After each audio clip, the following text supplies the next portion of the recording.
this concept of beauty was being applied to me, but I never believed I needed to look that way. To be beautiful, to be great, to be excellent. This is what everybody comes to see anyway.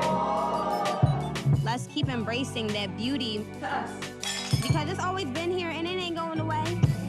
'Cause I am me, you are yours, I am black, I am beautiful. Subjects of Desire. This morning I want to welcome writer, producer, director of Subjects of Desire, as well as the producer, Jennifer Holness and David Sudz Sutherland. Good morning to you and welcome to the Now Morning Show. Good morning. All right, I just was blown away by that trailer there. I think everybody in studio went, wow, we needed this. We didn't even know we needed this, but we definitely needed this. So first of all, let me say congratulations on this project. And Jennifer, tell me about what inspired you to decide to make this. I mean, clearly it's based on life and the things that we've all been living, but tell me what motivated you to put pen to paper and start writing this. Well, I mean, thank you for having us, by the way.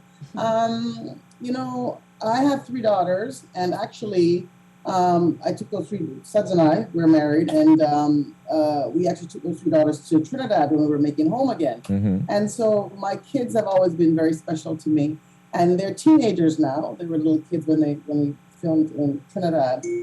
And what was happening was that, you know, as teenagers, they were sort of going through all this stuff about being young Black girls, you know, but there was a twist to it. There was a twist to it, and the twist was really about how they were being fetishized or how people were talking about their booty, but in a way like was very different from my generation, where it was kind of like, oh, I love that big butt or this kind of thing. So I was like, what is happening? Because at the same time, they weren't actually feeling better about themselves. They were still conflicted, you know, being born and raised in Canada. There were lots of conflicts around, you know, their Blackness. So more than anything else, my 3 daughters and my own experience growing up in Canada as a Black woman is what inspired this. All right, Sudz, tell me about the process in terms of you guys did this in collaboration with Netflix, if I'm not mistaken. No, this was done in collaboration with TV Ontario and Stars in America. And so this was something, there was a labor of love. This was Jen had this idea. She wanted to communicate the struggles of being a young Black woman in the context of the European beauty standards. And so there's a lot of women who can identify with that.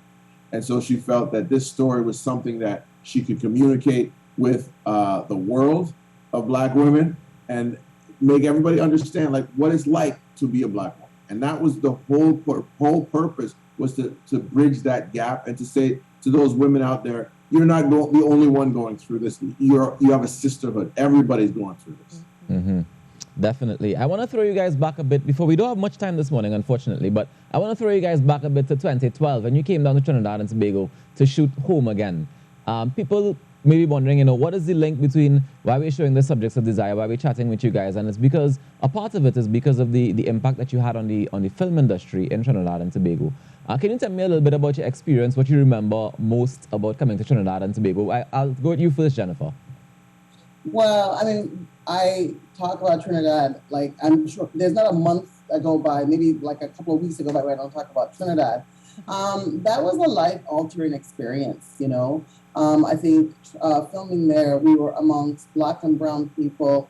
We were led by fabulous Lisa Wickham in Trinidad as one of our producers, and everybody just came out to play, you know. And it's interesting to me. There's so many great things that came out of it. First of all, the film Home Again, which, you know, near and dear to my heart. But, you know, Lyric Bent, his career has certainly skyrocketed. Stephan James, you know, Homecoming, you know, If Beale Street Could Talk. I mean, we were the first film that he'd ever, feature film that he had ever been into. Nice. And, you know, and then also in Trinidad itself, so many people were, I think, inspired by the work that they did on Home Again. And, you know, and to dedicate themselves to film and television work. So we're very proud of that. And like I said, we took our 3 daughters with us to Trinidad, and they had like 3 or 4 months here. And I think for them too, it was really a really important grounding time. So there's, so much wonderful things that come out of going to Trinidad and working there. And what about you, Sudz? Oh, it was an amazing experience. And we had a great crew. Big up, everybody was on Home Again 2012. We had a great crew, great cast. And the island treated us really, really nice. And we've been back since, and we always tell people to go there as a destination. And hopefully when you guys open up your borders again to the world after this COVID thing we all through, we come back down and film something again, because it's something that we want to come back and do. We're always in contact with Lisa Wickham, saying, she's like, okay, well, let's come back down, let's do it again. And we look forward to having you guys back